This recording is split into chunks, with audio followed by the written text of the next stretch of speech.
মানুষ স্বভাবে কৌতূহলী। তুমি যখন কোনো নতুন পরিকল্পনা তৈরি করো তখন সেটা জানলে তারা দুটো কাজ করে। কেউ তোমাকে নিরুৎসাহিত করে, আবার কেউ ভেতরে ভেতরে প্রতিযোগিতা তৈরি করে।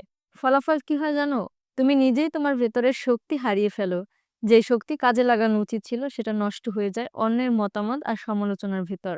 এজন্য সাফল্য মানুষরা তাদের পরিকল্পনা গোপন রাখে। তারা জানে কাজ শেষ হওয়ার আগে কথা বলা মানে হলো কাজের শক্তি নষ্ট করা। তারা চুপচাপ নিজেদের পথে এগোয় আর একদিন ফলাফল সামনে এনে সবাইকে অবাক করে দেয়। তাই মনে রেখো, পরিকল্পনা হলো আগুনের মতো। তুমি যদি সেটা সবাইকে দেখাতে থাকো তাহলে আগুন নিভে যাবে, আর যদি তুমি সেটাকে নিজের ভেতরে লালন করো তখন সেই আগুন তোমাকে আলোকিত করবে। আমাদের ভেতরের শক্তি সীমাহীন নয়। মানুষ যতই বড় হোক, যত ক্ষমতাশালী হোক, তার ভেতরে শক্তির একটা সীমা আছে। এই শক্তি হচ্ছে তোমার মনোযোগ, তোমার উদ্যম, তোমার ধৈর্য আর তোমার পরিশ্রমের ক্ষমতা। তুমি যখন কোনো স্বপ্ন পূরণের পথে হাঁটো তখন তোমাকে এই শক্তি জমিয়ে রাখতে হয়, কারণ লক্ষ্য অর্জন করা কখনোই সহজ নয়। এটা একটা দীর্ঘ যাত্রা, যেখানে ধাপে ধাপে লড়াই করতে হয়। কিন্তু সমস্যা হলো আমরা অনেক সময় সেই শক্তিকে অকারণে খরচ করে ফেলি। কিভাবে? আমরা যখন কোনো স্বপ্ন, কোনো পরিকল্পনা বা লক্ষ্য নিয়ে বেশি কথা বলি, তখন অজান্তেই আমাদের ভেতরের শক্তিকে কথার মধ্যে ছড়িয়ে ফেলি। মনোবিজ্ঞানীরা বলেন, তুমি যখন কোনো পরিকল্পনা বা লক্ষ্য অন্যের সামনে প্রকাশ করো তখন তোমার মস্তিষ্ক ভুয়া এক ধরনের তৃপ্তি পায়। মনে হয় কাজটা আংশিকভাবে ইতিমধ্যেই শেষ হয়ে গেছে। আর সেই ভুয়া সাফল্যের অনুভূতি তোমার ভেতরের আগ্রহকে ধীরে ধীরে নিভিয়ে ফেলে।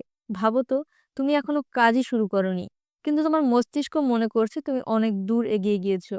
ফলে কাজ করার আগ্রহ, সেই ভিতরের আগুন ধীরে ধীরে নিভে যায়। এটাই হলো অতিরিক্ত কথা বলার সব থেকে বড় ক্ষতি। তুমি ভাবছো তুমি লক্ষ্য অর্জনের পথে হাঁটছো, কিন্তু বাস্তবে তুমি কথার ভেতরেই সব শেষ করে ফেলছো। তুমি কাজ করার আগেই মানসিকভাবে ক্লান্ত হয়ে পড়ছো। অতিরিক্ত কথা মানে হলো তুমি শক্তি খরচ করছো ভুল জায়গায়। তুমি উদ্যম নষ্ট করছো কথার ঝড়ে। আর যেটা মাঝে আর যেটা কাজের মাঠে ব্যবহার হওয়ার কথা ছিল তা হারিয়ে যাচ্ছে আড্ডায়, আলাপ বা গল্পের ভেতরে। তুমি হয়তো ভাবছো আমার লক্ষ্য অন্যদের বললে সবাই আমাকে অনুপ্রাণিত করবে, কিন্তু সত্যি হলো বেশিরভাগ সময় তুমি অনুপ্রেরণা পাও না, বরং তুমি নিজের শক্তি হারিয়ে ফেলো। কারণ স্বপ্নকে কথায় প্রকাশ করার মুহূর্তেই সেটা একরকম হালকা হয়ে যায়। কথা যত ছড়াবে স্বপ্নের ভার তত কমতে থাকবে। আর স্বপ্নের ভার না থাকলে তার গুরুত্বও তোমার চোখে কমে যাবে। তাই বুঝতে হবে তোমার শক্তি সীমাহীন নয়। তোমাকে সেটা জমিয়ে রাখতে হবে, কাজে লাগাতে হবে সঠিক জায়গায়। কথার মধ্যে নয়, কাজের মধ্যে। সবাই তোমার মঙ্গল চায় না। মানুষের স্বভাবই হলো সে সবসময় অন্যের অগ্রগতি সহজে নিতে পারে না। তুমি হয়তো ভাবছো, আমি যদি আমার পরিকল্পনা সবার সাথে শেয়ার করি তাহলে সবাই খুশি হবে, সবাই সাহায্য করবে।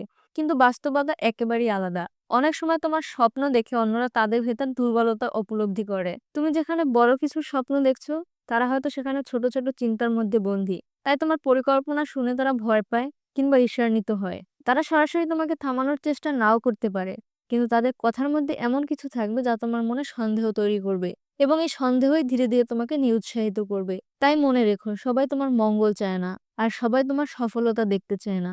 এবং সবার সাথে পরিকল্পনা শেয়ার করা মানেই তোমার শক্তি অন্যের হাতে তুলে দেওয়া। নেগেটিভিটি থেকে দূরে থাকো। যে কোনো নতুন পরিকল্পনার শুরুতেই একটা অনিশ্চয়তা থাকে। তুমি জানো না এটা সফল হবে নাকি ব্যর্থ হবে। এই সময়টা হলো সব থেকে নাজুক সময়। যদি এই নাজুক সময়ে তুমি তোমার পরিকল্পনা সবার কাছে বলে দাও, তাহলে তাদের নেগেটিভ মন্তব্যগুলো তোমার উপর বিশাল প্রভাব ফেলে। তুমি হয়তো ভেবেছিলে আমি পারবো, কিন্তু ১০ জন মিলে যদি বলে এটা সম্ভব না, তাহলে অবচেতনভাবে তোমার বিশ্বাস দুর্বল হয়ে যাবে। নেগেটিভিটি হলো এমন এক ধরনের শক্তি যা অদৃশ্যভাবে তোমার আত্মবিশ্বাসকে খেয়ে ফেলে। আমি তো শক্ত মনোভাবের মানুষ, কিন্তু বারবার নেতিবাচক কথা শুনতে শুনতে যে কারো মন ভেঙে যায়। তাই পরিকল্পনা গোপন রাখলে তুমি বাইরের নেগেটিভিটি থেকে বাঁচতে পারবে। তুমি নিজের চিন্তা আর নিজের বিশ্বাস নিয়ে এগোতে পারবে। সবকিছু গোপন রাখতে হবে না, কিন্তু জীবনের কিছু কিছু বিষয় আছে যেগুলো বেশি প্রকাশ করা কখনোই ঠিক না। এক, তোমার ভবিষ্যৎ লক্ষ্য। লক্ষ্য হলো তোমার জীবনের জ্বালানি। তুমি যদি বারবার সবার কাছে বলে বেড়াও আমি এটা করব, আমি ওটা করব, আমি এই চাকরি করব, ওই ব্যবসা করব, তাহলে তুমি অজান্তেই তোমার শক্তি নষ্ট করে ফেলছো। কেন? কারণ যখনই তুমি কাউকে বলো মস্তিষ্ক মনে করবে তুমি কাজটা অর্ধেক শেষ করে ফেলছো। ফলাফল কি হয়? তোমার ভিতরের আগ্রহ, উত্তেজনা, একাগ্রতা আস্তে আস্তে কমে যায়। এরপর আসে অন্যদের প্রতিক্রিয়া। কেউ বলবে এটা সম্ভব না, কেউ হাসবে, তুমি পারবে না কি? আবার কেউ হিংসায় তোমাকে নিরুৎসাহিত করবে। তাই নিজের লক্ষ্য মনের ভেতর রাখো, কাজ শুরু করো, আর ফলাফল যখন আসবে তখন সবাইকে দেখাও। গোপন লক্ষ্যই সফলতার সবথেকে শক্তিশালী অস্ত্র। ২, টাকা পয়সা বা আয়ের পরিকল্পনা। মানুষ টাকা নিয়ে সবথেকে বেশি সংবেদনশীল। তুমি যদি বারবার বলো আমি এত টাকা আয় করি, এই ব্যবসা থেকে এত টাকা আসবে, তাহলে কি হয় জানো? প্রথমত হিংসা তৈরি হয়। দ্বিতীয়ত মানুষ অযথা তোমার উপর প্রত্যাশা চাপিয়ে দেয়। তৃতীয়ত সমালোচনা এবং ঈর্ষা বাড়ে। যেমন তুমি যদি বলো আমি শিগগিরই একটা বড় ইনভেস্টমেন্ট করতে যাচ্ছি, তাহলে অনেকের চোখ তোমার দিকে ঘুরে যাবে। কেউ চাইবে তোমার ব্যর্থতা, কেউ চাইবে তোমার সাফল্যে ভাগ বসাতে। তাই আর্থিক বিষয়, আয়ের পরিকল্পনা বা টাকা সম্পর্কিত বিস্তারিত তথ্য নিজের ভেতর রাখাই বুদ্ধিমানের কাজ। এটা করলে তোমার জীবন অনেক শান্ত থাকবে। ৩. নতুন ব্যবসা বা প্রজেক্ট। ধরো তুমি একটা নতুন আইডিয়া ভাবছো। তুমি যদি সেটা কাজ শুরু করার আগে সবাইকে জানিয়ে দাও, তাহলে কি হবে? সম্ভাবনা আছে তোমার কেউ আইডিয়া কপি করে নিবে, কেউ কেউ আবার তোমাকে নিরুৎসাহিত করবে, আবার অনেকে শুধু খোঁচা দেওয়ার জন্য বলবে তুমি পারবে না। একটা কথা মনে রেখো, অসম্পূর্ণ স্বপ্ন কাউকে বলা মানে সেটাকে দুর্বল করে দেওয়া। তোমার আইডিয়া যখন কাজের পর্যায়ে যাবে তখন সেটা দেখানোই সব থেকে বড় উত্তর। তাই নতুন ব্যবসা, নতুন প্রজেক্ট, সৃষ্টিশীল চিন্তা যতক্ষণ না শক্তভাবে দাঁড়াচ্ছে ততক্ষণ গোপন রাখো। ৪.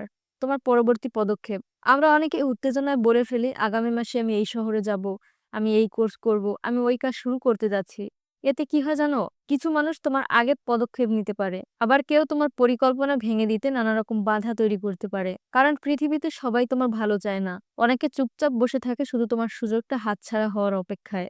তাই তুমি কি করতে চাচ্ছ, কোথায় যাচ্ছ, এটা আগে প্রকাশ না করাই ভালো। তুমি কাজটা শেষ করো, তারপর সবাইকে জানাও। ৫. ব্যক্তিগত সম্পর্ক ও পারিবারিক বিষয়। প্রতিটি সম্পর্কই ব্যক্তিগত।